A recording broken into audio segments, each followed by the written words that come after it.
إن الحمد لله نحمده ونستعينه ونستغفره ونعوذ بالله من شرور أنفسنا وسيئات أعمالنا من يهده الله فلا مضل له ومن يضلله فلا هادي له أشهد أن لا إله إلا الله وحده لا شريك له وأشهد أن محمدا عبده ورسوله يا أيها الذين آمنوا اتقوا الله حق تقاته ولا تموتن إلا وأنتم مسلمون أما بعد فإن أصدق الحديث كتاب الله وخير الهدي هدي النبي صلى الله عليه وسلم وشر الأمور محدثاتها وكل محدثة بدعة وكل بدعة ضلالة وكل ضلالة في النار. Lavdrimet më të sinqerta i takojnë vetëm Allahut të Madhërisëm. Vetëm atë falenderojmë dhe vetëm prej tij ndihmë e falje kërkojmë. Atë që udhëzon Allahu i plot fuqishëm s'ka askush që mund ta humbë. Dhe atë që Allahu i madhruar e devion s'ka askush që mund ta drejtojë në rrugën e drejtë. Dëshmoj e deklaroj se nuk ka asnjë Zot që meriton të adhurohet me të drejtë, përveç Allahut, i cili është një i vetëm, nuk ka ortak. Dhe dëshmoj e deklaroj se Muhamedi sallallahu alaihi wasallam ishte i dërguar i tij i fundit, i cili na përcolli këtë shpallje, Kur'anin famlar. Salavatet dhe selamet, lavdrimi dhe paqja qofshin mbi të, familjen e tij, shokët e tij dhe mbi të gjithë ata besimtar musliman që pasojnë rrugën e tij dhe udhëzohen me sunetin e tij deri në ditën e gjykimit. Të nderuar vëllezër besimtar, hutbën e kaluar kemi folur për tezkijen, për një proces të thellë shpirtëror që nënkupton pastrimin e besimtarit nga ligësitë, mëkatet dhe ngritjen e shpirtit dhe zemrës së tij në nivele të larta të mirësisë. Me një fjalë kemi thënë që tezkia është një gjendje shpirtërore me të cilën njeriu e arrin çiltërsinë e shpirtit të tij. E kthjellon pra zemrën e tij nga veset e këqija, arroganca, kryelartësia e kështu me radhë. E kemi përmend gjithashtu se kjo veprimtari nuk është një praktik apo një veprim opsional, pra një luks që mirë është me pastru shpirtin njeriu, me pastru veten e tij, nuk është diçka që kërkohet në formë dytësore, po është diçka shumë e domosdoshme për çdo njeri i cili synon shpëtimin në këtë dynja dhe në botën tjetër. Në këtë kontekst e kemi përmend gjithashtu edhe se si Allahu i Madhërisëm ja ofroi mundësinë e tezkijes, të pastrimit, edhe njeriu më mizor që ka njoftë historia njerëzore, faraonit. Dhe i tha Musait alayhis salam, fa qul thuaj pra faraonit, hal laka ila an tazakka, a dëshiron që ta pastrosh veten tënde. Pra këti njeriu i cili vërtet ka shfaq nivelin më të lartë të mizorisë, kryelartësisë, megjithatë Allahu i Madhërisëm i ofroi mundësinë e pastrimit edhe tezkijes. Gjithashtu folëm edhe pse kërkimi i tezkijes në kohën tonë është më së i nevojshëm për shkak të rrethanave të situatave në të cilat jetojmë, ku kemi ballafaqohur me sfida të ndryshme, epshe dhe mashtrime që e mbushin jetën tonë të përditshme. Sot do të vazhdojmë vëllezër të nderuar, do të flasim për mënyrën dhe metodat se si e arrin besimtari tezkijen. Pra pastrimin e vetes së tij dhe shpirtit të tij në jetën e tij të përditshme. Kështu, duke kaluar nga ai koncepti teorik në atë praktik, pra në hapa konkret se si e arrim gjallërinë e jetës tonë. Vëllezër të nderuar, tezkia për besimtarin arrihet nëpërmes dy procese, që në gjuhën arabe i thuhen at-takhliya wa at-tahliya. Tash do të sqarojmë se çfarë është për qëllim.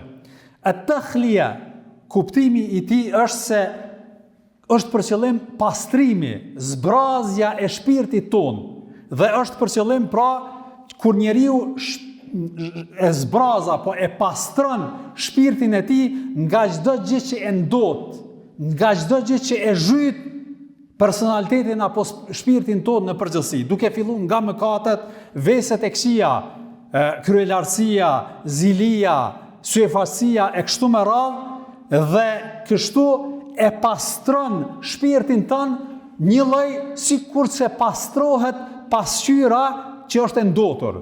Dhe kur e pastron pasqyrën e ndotur dhe fillon me shkëlqy, atëherë e sheh veten tënde mirë. E një ashtu edhe besimtari kur e pastron shpirtin e tij nga këto ndytësirat që e ndotin shpirtin e tij, i pastron, i largon nga vetja e tij, një ashtu ai e sheh brendësinë e vetes së tij dhe kështu arrin një nivel të lartë të ngritjes shpirtërore. Dhe ky është procesi i parë, at-takhlije, pra pastrimi i shpirtit nga këto vese. E dyta, at-tahlija, që e përkthejmë në gjuhën shqipe, është për qëllim zbukurimi apo stolisja. Dhe çfarë është për qëllim me zbukurim edhe stolisja? Është për qëllim, vëllezër të nderuar, kur besimtari fillon, masi që e ka pastru shpirtin e tij nga gjërat dhe veset dhe ligësitë e ndryshme, fillon me e mbush, me e plotësu dhe me e stolis e me e zbukuru me vese dhe me karakteristika dhe virtyte të larta, sikur që janë për ulësia apo modestia, sinqeriteti, devotshmëria, dashuria për të tjerët, edhe kështu me radhë. Pra, ky është procesi i tezkijes. Pra, i largon veset e këqija dhe ligësit dhe e plotëson, e zbukuron, e stolis shpirtin tënd me karaktere dhe virtyte që të ngrisin lart ty. Një dietar i njohur, Gazaliu, që keni dëgjuar besoj për të gjithë, thot kështu në aspektin e kësaj apo këtij procesi në përgjithësi. Thot kështu: thelbi i tezkijes, pra pastrimit të shpirtit, është ngjitja e shpirtit lart shkallë. Pra kjo nuk arrihet me një herë, nuk arrihet për një herë, po hap pas hapi. Dhe kështu po thot, thelbi i tezkijes është ngritja e shpirtit shkallë pas shkalle, nga e keqja në të mirën. Domthonjë, duke qenë shpirti jon apo virtytet tona, cilësitë tona karakterizuar me ligësi dhe me gjëra jo të mira, me cilësi, me karaktere jo të mira, duke i pastru ato me gjëra të mira. Pra nga e keqja në të mirën, pastaj nga e mira në më të mirën. Pra ka mirë e ma mirë. Pra gjithmonë e ngrit veten tane. Pas njëherë pra i largon të këqijat, pastaj bash i mirë, pastaj ngritesh edhe në një nivel më të lartë, duke e plotësu apo duke e kultivu edhe me disa cilësi që të ngrisin ty vazhdimisht prej një pozite në atë më lartë, derisa po të arrin nivelet më të larta që të çiltërsisë njeriu. Pra ai kur kullohet shpirti jon, pra është i pastër, kullohet nga çdo ves dhe virtyt i keq. Kështu shpirti, po thot ky dietar, kalon nga shpirti që nxit për të keqen, pra një personalitet që njeriu udhhiqet për me bë vepra të këqija, që në gjuhën arabe apo Allah i Madhërisht e ka quajtur al-ammara bisu, an-nafsu al-ammara bisu. Pra ai shpirt apo ai ego, ajo vetvete që e nxit njeriu për vepra të këqija. Pra e largon veten tonë nga ky nivel i nefsit në një nivel më të lartë që quhet an-nafsu al-lawame, shpirti qortus. Pra mundesh me bë do gjinohe, po nuk je rahat me veten tonë. Pra e qorton veten tonë edhe vazhdimisht lufton me veten tënde për mi largu këto vese. Dhe ky nivel e ka quajtur Allahu i Madhërisht an-nafsu al-lawame.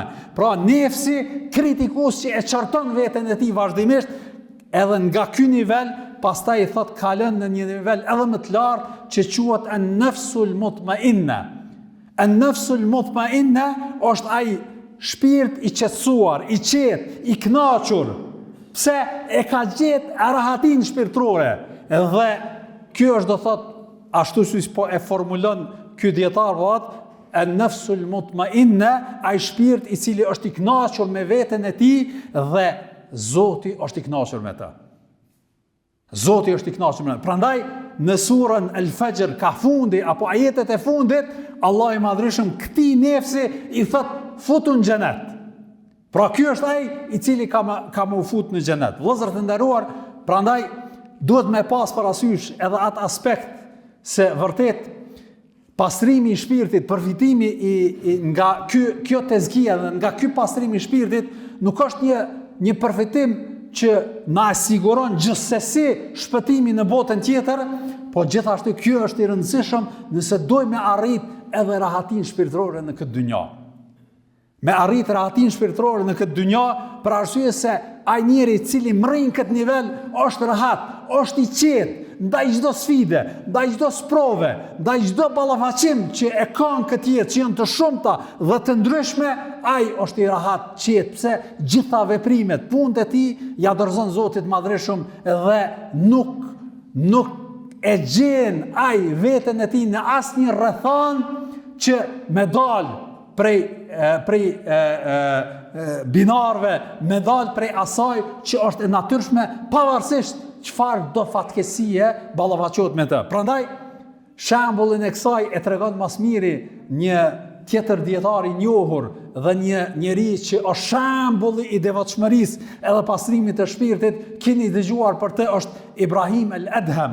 Kështu e ka pas emrin ky njeri, thot me një rast ishte me disa afërm shokë të tij të ngushtë, të cilët ishin pra besimtar sinqert, thot sikur ta dinin mbretërit dhe fëmijët e mbretërve se çfarë kënaqësie kemi na në shpirtin ton, do të na luftonin me shpatat e tyre për me na marrë atë kënaqësi që kena në zemrat tona. Pse? Për arsye se kjo është ai niveli.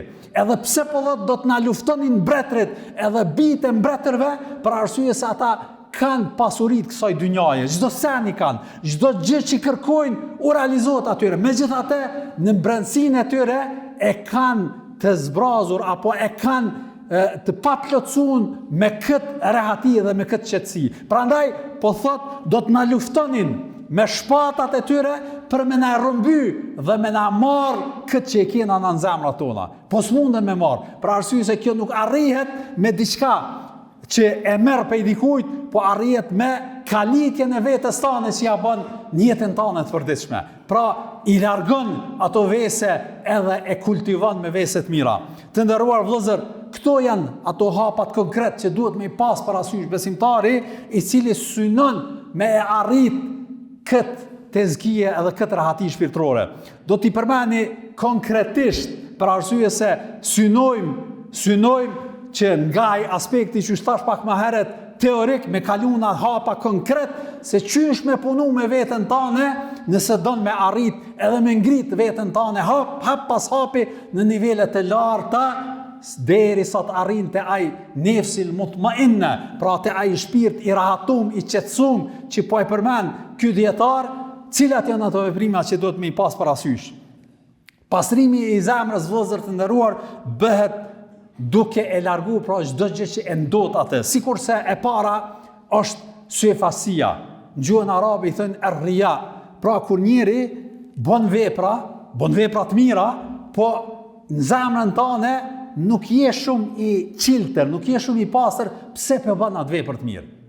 A pe bën për hir të Zotit dhe ai me shpërbly, apo pe bën për me të lavdru të tjerë si ke për rreth? Është mirë se cili prej neve me i ba këtë pyetje vetes sane, e kum dhënë këtë pasuri, apo i kum ndihmu filanit, apo e kum ba këtë vepër të mirë, e kum ba bashkë për hir të Zotit, edhe vetëm për të, apo e kum ba që kur m'ka pa dikush, edhe m'ka livdu, m'ka ardhur mirë, edhe e kum ba nërsy tjerëve që me m'livdu, edhe me m'lavdru, kjo është domon një nga veset që duhet me punu na me veten tane për me largu nëse dojmë me kam prej atyre që e pastrojnë veten e tyre nga njollat dhe nga ndytësirat e kësaj natyre. Pastaj mendjemallësia, pra një cilësi, një karakter që njeriu e ndin veten e vet më superior ndaj të tyre, ndaj të tjerëve në përgjithësi, pavarësisht në aspektin e pozitës, apo pasurisë, apo dukjes fizike, e kështu me radhë, pra njerëzit fillojnë me ngrit edhe me konsideru veten e tyre që janë mbi të tjerët, edhe në anën tjetër i nënçmojnë pasaj të tjerët.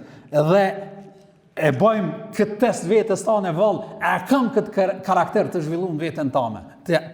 Nëse e kam, atëherë a jam të punu me e largu apo jo. Pastaj vetpëlqimi, kur njeriu përqendrohet në egon e tij dhe në karakterin e piknisjes, qysh me kënaq veten tane. Edhe nuk e ki parim, a është i kënaqur me këtë vepër që po bëj Zoti jam, po e rëndësishme është me makajt mu, me kanë do thot për shtati mu, edhe tjera s'janë me rëndësi. Nëse e ki këtë vetpëlqim edhe vetë arsyetim tanin, atëherë duhesh me punu me veten tane. Pastaj zilia, kur njeriu pra e ka i sheh të mirat e të tjerëve dhe ndihet i natosur, pse unë se kam, edhe fillon me shfaq, me manifestu, qoftë me vepra, qoftë me zemër, këtë armiqësi ndaj atyre njerëzve që ndoshta në disa rrethana, në disa gjëra janë mbi të në aspektet e kësaj dynjaje. Mos më kanë kjo një lloj pengese për ty edhe një lloj dëmtimi të vetes tane, shpirtit tënd, zemrës tane për me ndi veten keq pse dikush ka më shumë se ti. E kështu me radhë. Pastaj dorëzimi ndaj epshëve, edhe kjo do thot një veti që kur lejojmë epshet me na udhëheq e jo me kontrollu ato.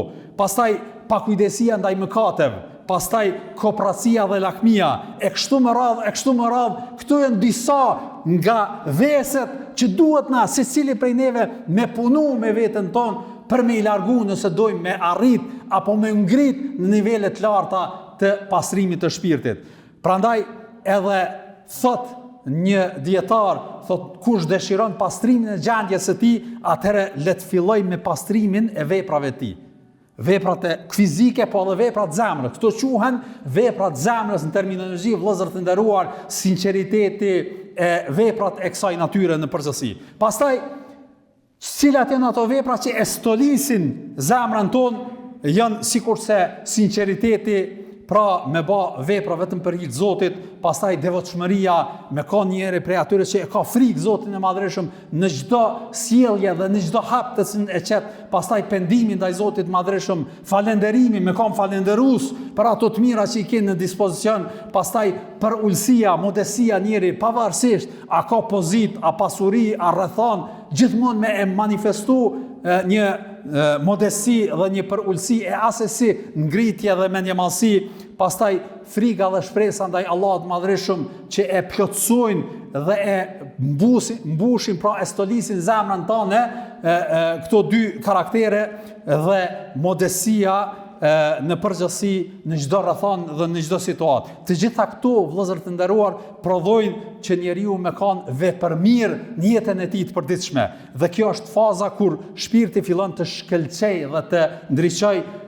Allahu i Madhreshëm në Kur'anin famlar thotë: "Qul i'malu fasayara Allahu 'amalakum wa rasuluhu wal mu'minun." Dhe thuaj o Muhammed atyre, veproni, bëni vepra, bëni punë, e Allahu do t'i shoh veprat tuaja si dhe i dërguari i tij dhe besimtarët.